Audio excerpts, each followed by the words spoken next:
هذه الحقيقه ديال روسيا. اللي كيتخوف من هذا الشيء اللي كدور روسيا راه ما خصوش يتخوف. علاش؟ لان روسيا ديما فيما تشوفها في جناب شي واحد عرف هذاك الخنا راه غادي ياكل العصا مزيان، وما غياكلهاش في الدقه الاولى باش يعرفوه، لا غادي ياكلها في الدقيقه الاخرى قبل من بدايه المباراه. هذا التصرف ديال روسيا، وهذا هو اللي كيفسر روسيا شنو قاعده دابا كتخربق في الجزائر. راها مجرد كتقلب على الحصه ديالها في حالة ما إلا كاين شي بلبلة في الجزائر ولا كاين شي فوضى ولا كاين شي تقسيم ولا شي حاجة، لأن خصها حقها. الحاجة الثانية راه زابون كيبيع الأسلحة الشبه المتلاشية. ثالثا الدور الأخير أنه روسيا دائما في آخر المطاف كتقدم اللي كيعول عليها في طبقين من ذهب.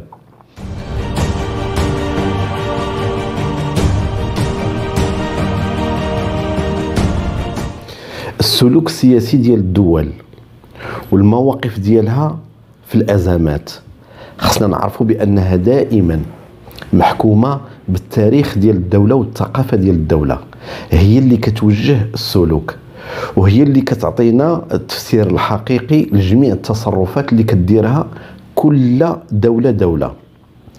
بالمناسبة مادام كنتكلموا على روسيا خصنا نعرفوا واحد المعطيات أولى خصنا نعرفوها على هاد روسيا أولا وقبل كل شيء مازال كتعتبر راسها وإلى حد الساعة بأنها هي الوارثة ديال الحضارة الرومانية الشرقية من بعد ما سقطت الإمبراطورية البيزنطية في 1450 وشي حاجة. كانت الحضارة الرومانية هي اللي مستعمرة العالم، ومن بعد تقسمت على جوج. الرومان الشرقية هي اللي سميتها البيزنطية، ومن بعد تأسست الحضارة الرومانية، الدولة الرومانية ولا الإمبراطورية الرومانية المقدسة في الغرب في أوروبا. من بعد ما انهارت الإمبراطورية الرومانية الشرقية البيزنطية على يد العثمانيين ودخلوا القسطنطينية اللي هي حاليا دابا اسطنبول، روسيا بقى كتعتبر راسها بانها هي اللي خلفات هذه الامبراطوريه البيزنطيه، وهي اللي هازه الارث ديالها. وحتى العقيده اللي كانت عند الحضاره البيزنطيه اللي هي العقيده المسيحيه الارثوذكسيه راها بقى حاليا في روسيا. وجوج الحوايج كيأكدوا هذا التصرف الدفين وداك الشيء اللي في الدماغ ديال روسيا اللي كيحكم السلوك ديالها في جميع المواقف. الاولى هو انه الشعار ديال روسيا والى حد الساعه هو نفس الشعار ديال الدوله البيزنطيه. النسر عنده جوج ضريوس، هذه هي الاولى. الشيء الثاني وهو العقيده المسيحيه الارثوذكسيه، هي اللي كانت العقيده الرسميه ديال الدوله البيزنطيه الامبراطوريه البيزنطيه، وهي اللي كاين دابا في روسيا. وما نغلطوش ونعتقدوا بانه روسيا حاليا الدين الرسمي ديالها هو الالحاد، ابدا. الدين الرسمي هو العقيده الارثوذكسيه، وبوتين باقي كيتعتبر من اشد المتدينين ومن اشد المتعلقين بالكنيسه الارثوذكسيه. هذه الاولى بعد روسيا. عليها غادي نجبروا بانه روسيا من بعد انهيار الخلافه العثمانيه، وخصكم تعرفوا بانه الخلافه العثمانيه اكبر واحد ألم الخلافه العثمانيه والدوله العثمانيه، واكثر دوله حاربتها وخلقت لها البلبله وخلقت لها المشاكل، واكبر دوله مسؤوله على انهيار الخلافه العثمانيه هي روسيا. وملي جات الحرب العالميه الاولى الموازين ديال القوى ترونات، وشنو هي كانت النتيجه؟ وهذه من الطرائف ومن الغرائب ديال التاريخ. من الغرائب ديال التاريخ انه الامبراطوريه العثمانيه اللي عملت عليها روسيا قرون وقرون باش تشتتها، اللي خدا الارث ديالها ماشي هي روسيا، هو التقاسم ما بين فرنسا وانجلترا. اتفاقيات سايكس بيكو قسموها خفية على روسيا. وملي سالات الحرب العالميه الاولى والحرب العالميه الثانيه، روسيا لقات راسها بانها ما دات والو، رغم انها قرون هي كتحارب الخلافه العثمانيه. وهذا هو السبب اللي جعل لينين كيغضب غضبا شديدا، وهو اللي كيكشف على المضمون ديال اتفاقيه سايكس بيكو، اللي كانت انجلترا وفرنسا قسمت العالم العربي والعالم الاسلامي والخلافه العثمانيه على جوج. هذا اولا. الشيء الثاني اللي كيفسر روسيا اشنو كدير في الجزائر وشنو كانت كدير في الجزائر ومن غير الجزائر، لانه كيف غادي نتلاحظوا في ما كاينه شي فتنه على شي بلد اسلامي كتلقى تما روسيا. يستحيل شي فتنه في العالم الاسلامي خصوصا ما تلقاش روسيا، لانها باقي عندها داك الحقد التاريخي اللي كتكنو للغدر اللي تعرضت له لفرنسا وانجلترا، وباقي كتعتبر راسها بانه الخلافه العثمانيه والدول اللي تابعه ليها والشعوب اللي تابعه ليها والارث ديال الخلافه العثمانيه باقي كتعتبر بانه ديالها. وهذا هو اللي كيفسر العداء اللي كاين ما بين المعسكر الشرقي مجسدا في روسيا والمعسكر الغربي. روسيا كتعتبر راسها بانها تشمتات، وعلى هذا الشيء فيما كاينه شي دوله اسلاميه، الدول الاخرى مثلا افريقيا امريكا اللاتينيه كيوقعوا ازمات، وكاينه بعض الازمات اللي كتلقى تما حاضرين غير اللي هو مسيطر، مثلا الولايات المتحده الامريكيه. ولكن الدول الاسلاميه اي بلبله كتبدا الا وكتلقى تما روسيا. هذا هو اللي كيفسر السلوك السياسي ديال روسيا، وعادي انها تكون في الجزائر. روسيا خصنا نعرفوا السلوك اللي كيحكمها في هذا الشيء اللي كتحاول ما امكن في الجزائر، نفس السلوك اللي دارته في العراق، نفس السلوك اللي دارته في سوريا، وفي اي بلد كتحيط به شي مؤامره الا وغادي تلقى روسيا تما. روسيا كتحاول ما امكن تستافد وتدي اللي قدرت عليه، لأنها كتعتبر دائما الممتلكات والدول اللي كانت سابقا تابعة للخلافة العثمانية باقي كتعتبر راسها فيها. وحتى وإلا خسرت شي دولة على الأقل كتستافد من الأزمة. كاين واحد المبدأ عالمي اش كيقول بأنه الإنسان ملي كتدوز عليه شي أزمة ما خصوش يخليها تذهب هباء منثورا، ضروري خصو يستافد منها. روسيا الهدف اللي بعدا كيبان لينا اني هو تجاره السلاح، كتبيع السلاح، هذه هي الاولى. ويعني وجميع الدول بعدا كاينه الدول العربيه اللي حيدات الحكم الملكي ودارت حكام قوميين اشتراكيين، لان راه كتعرفوا بانه من بعد ما تحيدت الخلافه العثمانيه كانت في الخمسينات انتشرت واحد السلسله ديال الانقلابات باش يتم التخلص من الانظمه الملكيه، وهذا راه كانت قادته الولايات المتحده الامريكيه وروسيا. وهاد القاده كانوا كلهم او الاغلبيه ديالهم كانوا متاثرين بالمذهب الشيوعي وبالفكر الماركسي وبالفكر الاشتراكي. هو راه كاين فرق ما بين الماركسي والاشتراكي الى غير ذلك غادي ناجلوا من بعد. روسيا كتشوف في الدول العربيه اللي كانوا سيطروا عليها حكام قوميين اشتراكيين مجرد زبائن ديال الاسلحه، هذه هي الاولى. وروسيا في اي بقعه شفتيها محطوطه تما راه كتضرب غير على راسها من الناحيه الاقتصاديه. وروسيا ما عمرها شي دوله عربيه ولا شي زعيم عربي عول على روسيا وكانت في الموعد. واخر ذكرى للذاكرين الناس ما ينساوش، اخر ذكرى هو سقوط بغداد في 2003. العالم كله بدا كيتقلب على صدام حسين، دولة بدات كتنهار، دولة، وكانت ديك الساعات شبكة التمصير وشبكة الصفقات وحيد من تما عطيني هذه عطيني هذه. واخر دول كانوا بقاو جوج اللي في الصف ديال صدام.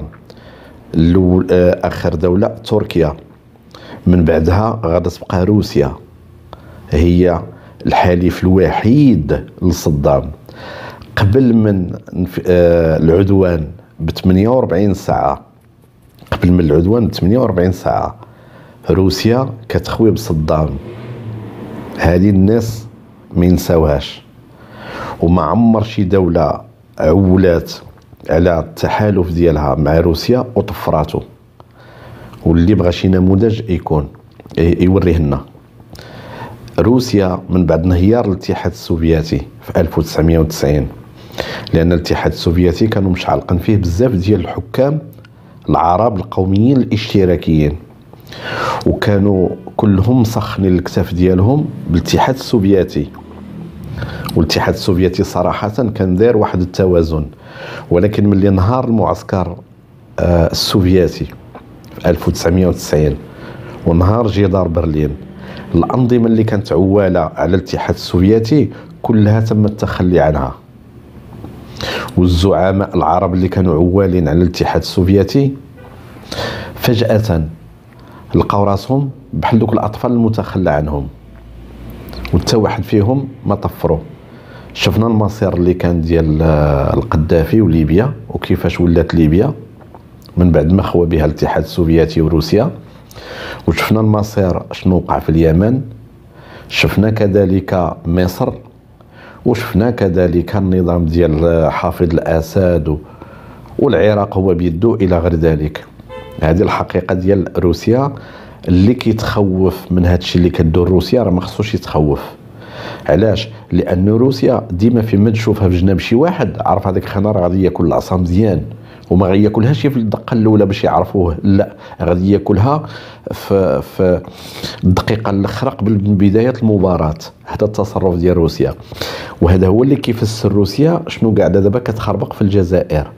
راها مجرد كتقلب على الحصه ديالها في حالة ما إلا كاين شي بلبله في الجزائر، ولا كاين شي فوضى، ولا كاين شي تقسيم، ولا شي حاجه، لان خصها حقها. الحاجه الثانيه راه زابون كيبيع الاسلحه الشبه المتلاشيه. ثالثا الدور الاخير انه روسيا دائما في اخر المطاف كتقدم اللي كيعول عليها في طبقين من ذهب. وهنايا طبعا هادو ماشي الوالدين ديالنا لا روسيا ولا الولايات المتحدة الأمريكية، ولكن تاريخ الأحداث الدولية في 50 سنة الأخيرة كيبين بأنه الدول اللي تحالفت مع الولايات المتحدة الأمريكية نسبيا ما وقع لهاش بحال نفس المصائر السوداء اللي وقعت للدولة اللي عولات على الاتحاد السوفيتي ومن بعد موراها عولات على روسيا. والمغرب ما عمره عول على روسيا حتى في شي حاجه، لان المغرب تاريخيا اولا بعد خصنا نعرفوا بانه ملي تسمات روسيا وتجمع الشمل ديالها فوكاش القرن التاسع عاد اول مره ظهرت روسيا على الاحداث العالميه، عاد بانت دوله، لان روسيا في الاصل هذاك العرق السلافي. روسيا الاصل ديالهم العرق السلافي، والعرق السلافي كنتقسم على جوج، واحد الطرف هو اللي طلع لروسيا والباقي شي هود الدول الاسكندنافيه شي. هذاك العرق اللي مشى للشرق هو اللي كون روسيا. وفوكاش غادي يكون روسيا حتى غادي تشبك الحروب، يعني العقود وعقود ما بين العرق السلافي مع راسو مع بينو، حتى غادي يدخلوا الفايكينغ. قراو التاريخ وشوفوا تاريخ روسيا، حتى غادي يدخلوا الفايكينغ ديال المنطقه السويد غادي يدخلوا لروسيا. ديك الساعات عاد ديك العرق السلافي ودوك الغنان بيناتهم، وهاد السويد الفايكينغ السويد هما اللي غادي يوحدوا ديك الخليط السلافي، وغادي يديروا منهم دوله. غادا تعلن دوله، والمغرب فيه دوله ما عرف ربما وقع لها شي 2 ولا 3 القرون. يعني كنتكلم انا على الدوله الاسلاميه ديال الادارسه، وعاد اللي دازوا قبل وقبل. يعني فاش ظهرت اسم روسيا المغرب دازوا فيه ودازوا، يعني هذا غير التذكير. واللي هاد الاحداث كلها كتخليه يتوتر او اللي يحس بالاحباط على هادو عظام وكبار ومسيطرين على الساحه الدوليه ومفرعنين وكيديروا اللي بغاو وعندهم الاسلحه وكيقصوا وكيلعبوا بالعالم، وكيرجع عليه داك الاحساس بالاحباط ما عليه الا يقرا التاريخ. اي واحد كيقرا التاريخ يستحيل يحس بالاحباط او اللي يحس بالقنوط او اللي يحس بالياس. ودائما اشتداد الازمات كتكون مقدمه انه اللي طالع كيهود واللي هواد كيطلع. خصو غير يدير الثقه في راسو. وباش الانسان يكون قوي ماشي ضروري تكون عنده الوسائل مستفه فوق الطابله، اموال وثروات وبترول واسلحه وعقول، راه ماشي ضروري خصها تكون مستفة فوق الطابله. شوفوا الاحداث العالميه. اذا التفسير ديالي الخاص هو ان هاد روسيا وهاد الشيء اللي كديروا فراه مجرد صرخه كتحاول ما امكن تبين للعالم بانني انا موجوده، صافي، بانني راه انا موجوده. بهذا الشيء اللي كاين ما بين المغرب والجزائر وهاد يعني الترتيبات اللي قاعد كيرتب المغرب مع المانيا، فرنسا، اسبانيا عاوتاني، وهاد الحسابات وهاد التطبيع ما بين العسكري ما بين المغرب وما بين اسرائيل والولايات المتحده الامريكيه شهر على شهر كيزيد يتاكد بان ذاك الوعد ديالها بانه السياده المغربيه بانه صحيح. روسيا غير كتحاول ما امكن تقول لك انا موجوده. صرخاته انسان كيحس بانه غادي يتهمش في واحد المنطقه بحال المغرب. هذا هو التفسير الوحيد. هذه بعض الافكار اللي بغيت نقولها للاخوان، وكنتمنى نكون فدتكم بها.